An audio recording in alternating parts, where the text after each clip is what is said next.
주님은 신실하고 항상 거기 계시네. 주 사랑을 뭐랄까.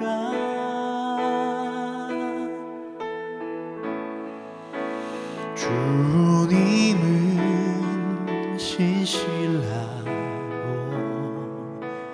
항상 거기 계시네.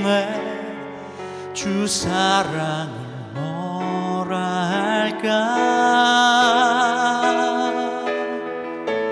주 사랑이 내 생명보다 귀하고 주 사랑이 파도보다 더 강해요. 세월이 가고 꽃이 시들어도 그 사랑 영원해. 주님 사랑 신실해요.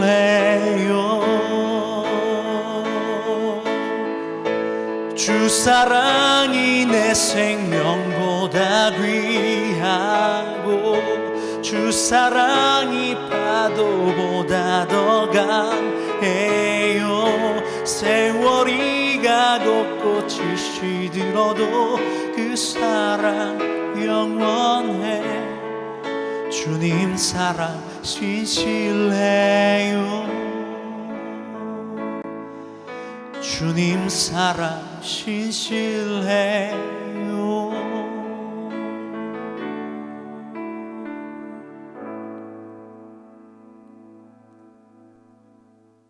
할렐루야. 우리 이 시간 하나님께서 우리에게 주신 말씀 함께 보도록 하겠습니다. 요한복음 계속해서 4장 말씀입니다. 요한복음 4장 말씀 13절에서 요한복음 4장 13절에서 18절까지의 말씀입니다. 요한복음 4장 13절에서 18절까지의 말씀 함께 보겠습니다.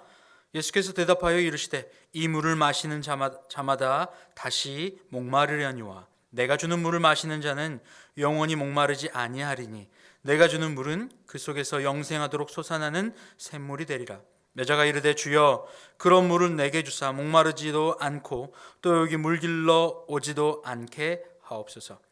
이르시되 가서 내 남편을 불러오라. 여자가 대답하여 이르되 나는 남편이 없나이다. 예수께서 이르시되 내가 남편이 없다 하는 말이 옳도다. 너에게는 남편이 5이 있었고 지금 있는 자도 내 남편이 아니니 내 말이 참되도다. 아멘. 할렐루야. 예수님께서 사마리아 여인에게 영원히 마르지 않는 샘물에 대한 이야기를 합니다. 영원히 마르지 않는 샘물이 누구라고 말씀드렸습니까? 바로 예수 그리스도라 말씀드렸습니다. 그런데 그 여자 사마리아 여인에게 예수님께서 다시 한번 말씀을 하시는데 뭐라고 하시냐면요, 16절에 이렇게 말씀하고 계세요. 이르시되 가서 내 남편을 불러오라. 내 남편을 불러오라 라고 말입니다. 왜 하필이면 예수님은 이 여인에게 내 남편을 불러오라 라고 말씀을 하셨을까요? 예수님은 이 여인의 모든 것을 알고 계셨어요. 이 여인의 삶을 한번 들여다볼까요? 이 여인은 남편이 5이나 있었어요. 그리고 그 여인이 남편이 5이나 있었는데 결국 그 여인은 그 남자들로 인하여, 남편들로 인하여 완전한 채워짐을 받지 못했어요. 그 여인의 간절한 소망이 보이십니까? 비어버린 안을 채우기 위하여 밖으로부터, 남편으로부터 나를 끊임없이 채우려 하는 그 몸부림 말입니다. 그런데 그 여인은 남편이 5이나 있었음에도 불구하고 그것을 채우지 못합니다. 겉으로는 채울 수 없다는 거죠. 그게 그 여인의 모습이었습니다. 이 여인의 모습에서 오늘날 이 땅을 살아가고 있는 많은 사람들의 모습을 볼 수 있고 나의 모습을 볼 수 있고 우리의 교회들의 모습을 볼 수 있습니다. 이 여인뿐만일까요? 이 땅에서 참된 영원히 마르지 않는 생수, 그 그리스도 예수로 채우지 못한 그 수많은 사람들의 모습이 이와 같지 않을까요? 우리가 살고 있는 이 땅에 많은 교회들이 있습니다. 많은 교인들이 있습니다. 많은 교회를 다니는 종교인들이 있습니다. 그들에게 무엇이 그들을 채워주고 무엇이 그들이 요구하는 것이고 그들이 무엇을 위하여 살아가는지를 우리가 하나하나 살펴보면 마치 이 여인의 모습과 똑같은 면모를 발견할 수 있어요.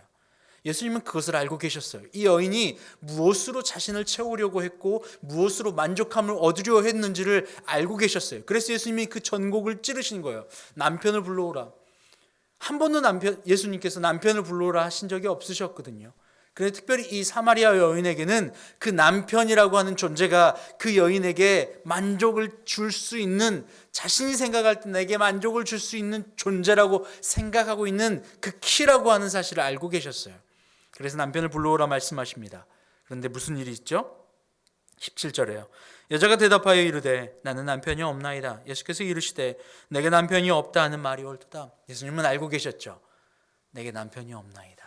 5이나 있었는데 남편이 없대요. 18절에요. 너에게 남편이 5이 있었고 지금 있는 자도 너의 남편이 아니니 내 말이 참되도다. 5이나 있었고 지금 있는 자도 너의 남편이 아니다라는 거예요. 지금 있는 자도 너의 만족을 채워줄 수 없다는 거죠. 텅텅 비어버린 마음, 이것을 채우려 겉에 보여지는 것으로 채우려 하는 그 열심, 5번이나 있었고 지금 있는 남편에게 채우려 했던 그 열심, 진리가 아니고 마르지 않는 생수가 아닌데 그것으로 인하여 나를 조금이나마 채워보려 하는 그 열심, 그 열심 말입니다. 사람은 영으로 되어 있어요. 그래서 그 영은 스스로 살아갈 수 없습니다. 혼자 살아갈 수 없다는 거죠. 하나님도 아담을 창조하셨고 홀로 독초하는 것이 보기 좋지 않았어요. 그래서 하나님께서 아담에게 하와를 주셨어요. 그리고 아담이 그 하와를 향하여 너는 나다라는 고백을 합니다. 너는 나의 살 중에 살이고 뼈 중에 뼈다라고 이야기하며 너와 나는 한 몸이다라고 이야기합니다. 그리고 함께 살아가는 그러한 인간으로 만들어 주셨죠. 그때에 비로소 창조가 완성되었어요. 이렇듯 사람은 홀로 살아갈 수 없는 존재예요. 그래서 사람은 언제나 다른 이들과 함께 살아가길 원합니다. 이것이 군중 심리입니다. 다른 이로부터 영향을 받고 영향을 주며 살아갑니다. 그래서 특별히 한국 사람들에게는 다른 이의 시선과 다른 이로부터 받는 평가에 대해서 조금 더 민감하게 반응하는 게 있어요. 그래서 다른 집에서는 내가 사랑하는 가족과 나와 가장 가까운 이들에게는 잘 못하는데 나가서는 잘하는 사람들이 꽤나 많습니다. 왜요? 밖에서부터 오는, 밖에 다른 이들과의 관계에서 오는 인정을 받고 살아가길 원하거든요. 그 말은 뭡니까? 안이 완전히 채워져 있지 않다는 거예요. 그래서 밖으로부터, 다른 이로부터, 다른 영으로부터 받는 만족과 칭찬과 인정을 받고 내가 만족함을 느끼며 살아가는 사람들이 있어요. 그런데 이것이 꼭 한국인의 특성만은 아니에요. 태초에 하나님이 천지를 창조하셨고 아담과 하와를 만들어 주셨고 처음으로 살인을 저지른 가인도 마찬가지였습니다.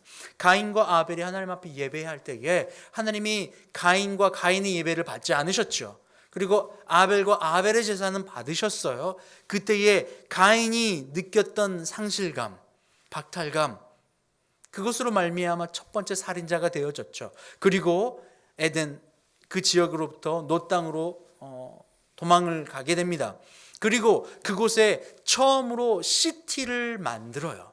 처음으로 도시를 만든, 도시를 건설한 사람, 바로 그 사람, 문명의 창시자, 바로 그가 가인이에요. 왜 가인이 문명을 창시할 수밖에 없었을까요? 그리고 그곳 가운데 도시를 만들고 사람들 모아서 함께 그곳에서 다 그 사람들과 더불어 먹고 마시며 그들과 나누며 살아가게 되었을까요? 그 이유는 그에게 채워주는 존재를 상실했기 때문에 그래요.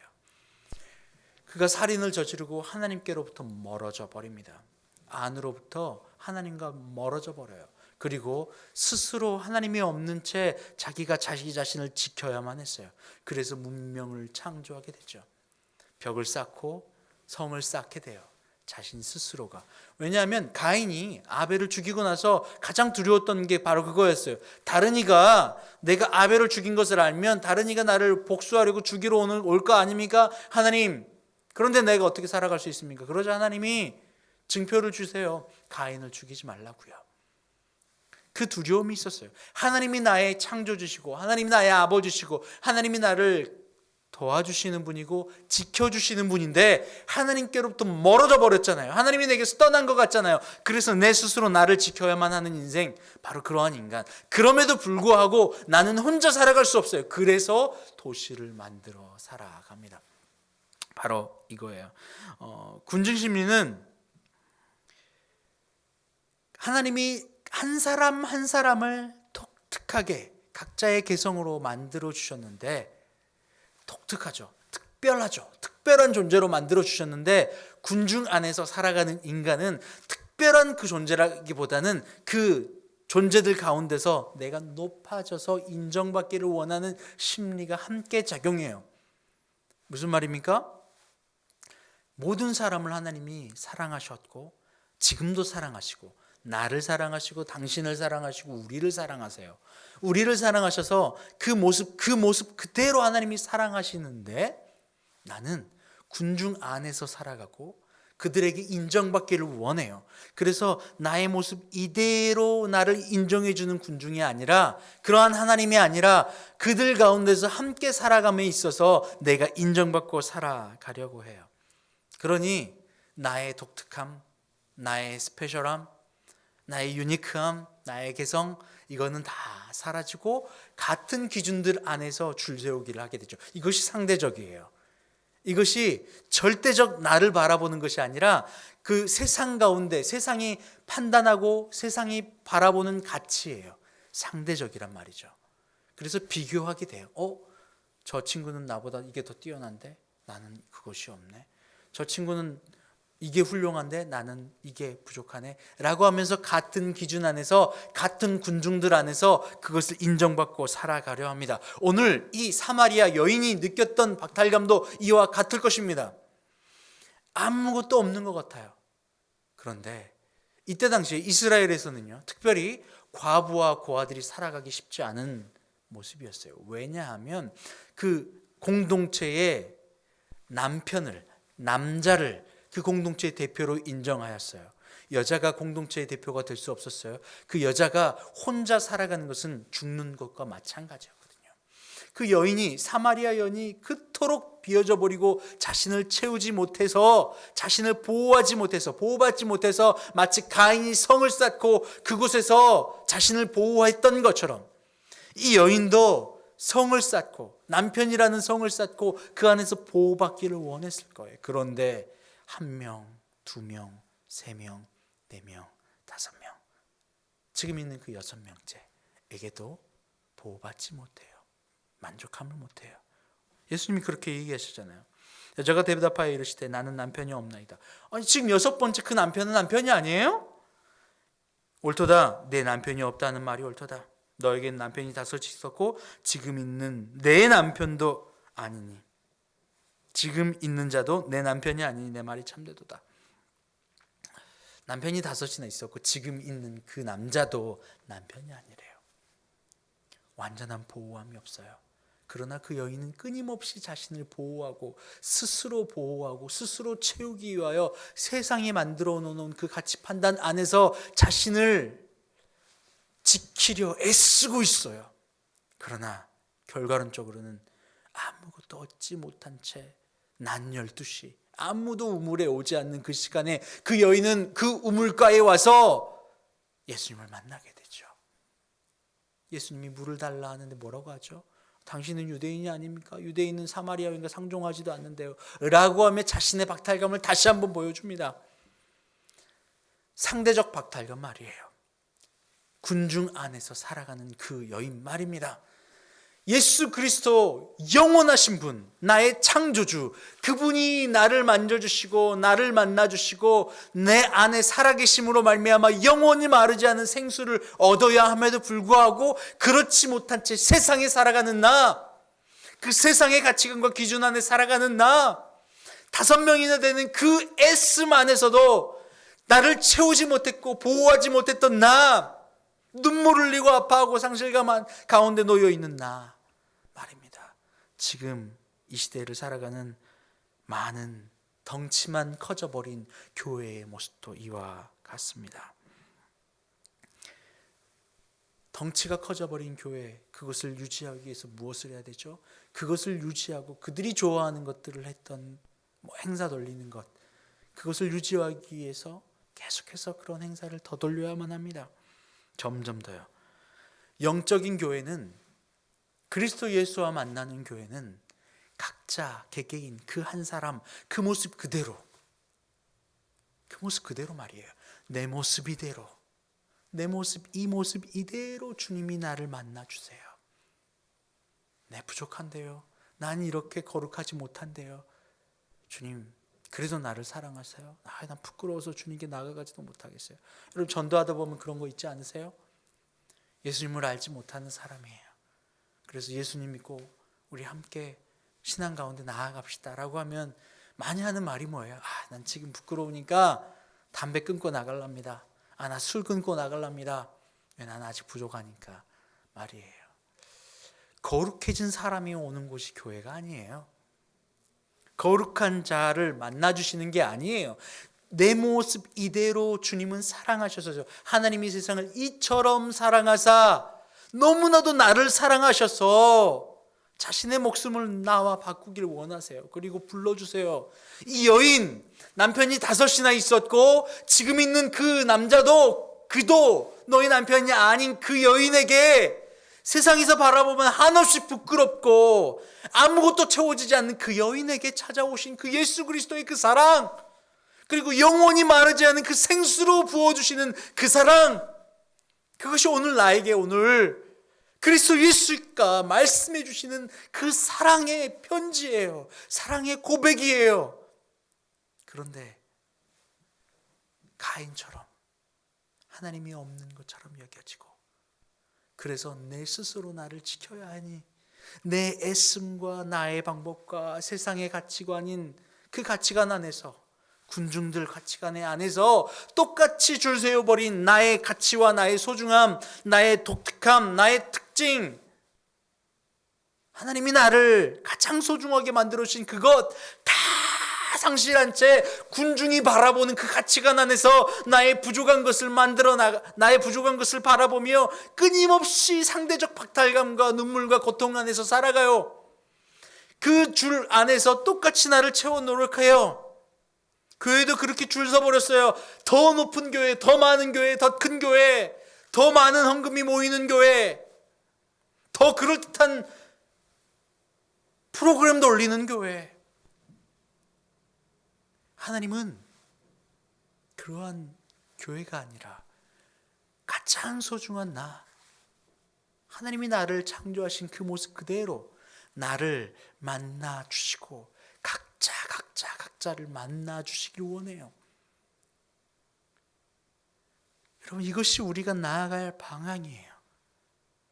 예수님께서 오늘 이 사마리아 여인에게 그래 너에게 좋은 남편 구해줄게 라고 했다면 예수님께서 그렇게 해주셨을 거예요. 그런데 예수님은 그것을 말씀하지 않으세요. 야, 너 남편을 데려와. 그 말은 뭐예요? 그 여인이 그토록 관심 갖고 그토록 자신의 만족을 채우기 위해서 애썼던, 평생 애썼던 그 열심과 그 방향이 잘못되었다는 거예요. 그것이 아니야. 그게 아니야. 영원히 마르지 않은 생수는 남편에게서 나오는 것이 아니라 내게서 나와. 그토록 애썼던 너의 방향과 그것이 전혀 소용없는 애씀이었어. 그렇게 말씀해주고 계시다는 거예요.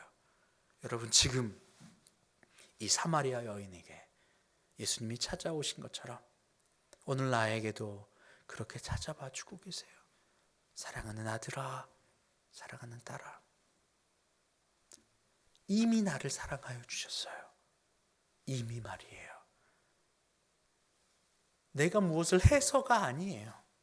내가 뭘 드려서가 아니에요. 나를 이미 사랑하셨어요. 그리고 이미 나를 구원해 주시기 위해 자신의 목숨을 주셨어요. 그리고 죄값을 대신 치러 주셨어요. 주님은 오늘 나를 원하며 다가오세요. 사랑하는 아들아, 난 널 원해. 오늘 이 여인에게도 그렇게 말씀하세요. 너의 남편을 데려오라. 무슨 말입니까? 내가 그토록 애쓰고 세상 가운데서 세상과 똑같은 가치관과 판단 안에서 살아가는 너, 그런데 만족함을 느끼지 못하는 너, 겉모습과 환경과 눈에 보이는 것 안에서 상대적 가치관 안에서 끊임없이 내 만족을 위하여 뭐가 만족인지도 모른 채 살아갔지만 여전히 실패하는 너, 주님은 그 사람에게 찾아와 주셔서 그 길이 아니야, 그 길이 아니야 아들아, 그 길이 아니야 내 딸아 말씀하고 계신다는 거예요. 할렐루야. 여러분 어떤 교회를 원하세요? 주님은 겉모습의 이 건물이 교회라 말씀하지 않으셨어요. 예수 그리스도를 주로 시인하는 자, 주님이 내 안에서 살아계셔서 영원히 샘솟는 만족으로 살아가는 나, 바로 이것이 교회예요. 여러분의 인생의 문제가 무엇입니까? 세상의 군중들 안에서 가인이 느꼈던, 오늘 이 사마리아 여인이 느꼈던 똑같은 가치관의 상대성 안에서, 거기에서 나의 독특함과 나의 개성과 하나님이 나를 만들어주신 그 소중한 부분이 아니라 똑같은 줄 세우기 안에서 나를 똑같이 세워가니 부족한 거죠. 동물들이 달리기 시합했던 거 여러분 들어본 적 있으시죠? 오리가 달리기 시합을 해요. 그런데 오리는 물 위에서 잘 헤엄치거든요. 그런데 그 오리가 달리기 시합을 하니 당연히 달리기를 할 수 없죠. 온통 갈기가 다 찢어져 버립니다. 나무를 잘 타는 원숭이는 나무를 너무 잘 타요. 그런데 다른 동물들이 나무를 잘 탈 수 있나요? 아니요. 그런데 똑같이 나무 타기 줄 세운다면 아무도 할 수 없을 거예요. 헤엄치기를 잘하는 물고기, 물 위에서 잘 헤엄쳐 있는 오리, 이것과 똑같이 물 위가 아니라 땅 위에서 사는 동물들을 가지고 줄 세우기라면 그들이 잘할 수 있나요? 아니요. 하나님은 오리를 오리답게, 원숭이를 원숭이답게, 물고기를 물고기답게, 사자를 사자답게 각각 만들어 주셨어요. 가장 소중한 존재로. 오늘 여러분 한 사람 한 사람, 오늘 이 사마리아 여인, 세상에서는 불쌍하다 손가락질해요. 이 여인 세상에서는 죄인이라 손가락질했어요. 그런데 예수님은 오늘 그 여인에게 찾아와 주셔서 만나 주신다고요. 그 여인이 그토록 애쓰고 세상 가운데서 이쪽에서 두들겨 맞고 저쪽에서 두들겨 맞고 여전히 고통과 아픔과 슬픔 가운데 놓여 있는 그 여인에게 찾아가 주셔서 영원한 샘물, 영원히 마르지 않은 물을 줄게 라고 말씀하세요. 여러분 오늘 그 주님이 여러분을 오늘 찾아가 주셔서 그것을 이야기하세요. 여러분 삶에서 낙심되고 실망되고 아파하는 그 포인트가 어느 포인트입니까? 오늘 이 여인처럼 남편이 5 있는데 6번째 그 이도 내 남편이 아니다. 겉에 보이는 그 세상의 보호 안에서 나를 만족하려 하였습니까? 뭐가 있죠? 물질이 있죠. 사람이 있어요. 여러분 이 물질 관계를 뛰어넘어가야 합니다. 사람 관계를 넘어가야 합니다. 그럴 때에 환경을 다스리며 통치하는 자의 자리에 앉을 수 있어요. 예수님은 오늘 거기에서 묶여있는 우리에게 자유를 주시고 생명을 주시려 오늘 이 사마리아 여인을 찾아가신 것처럼 오늘 나와 여러분에게 찾아가십니다. 할렐루야. 함께 기도합니다. 하나님 감사합니다. 하나님 그렇습니다. 내가 세상 가운데 살아가며 오늘 가인처럼, 오늘 이 사마리아 여인처럼 그렇게 내 애쓰고 내 가치관과 세상의 가치관 안에서 내가 보호하고 내가 살아남고 내가 높아지고 내가 인정받으려 그렇게 애쓰며 살아갔던 모습을 기억합니다. 하나님은 나를 가장 소중한 존재로 만들어 주셨는데 우리는 여전히 세상 가운데서 부족한 것들을 바라보며 더 채우려 애쓰며 살아가는 모습입니다.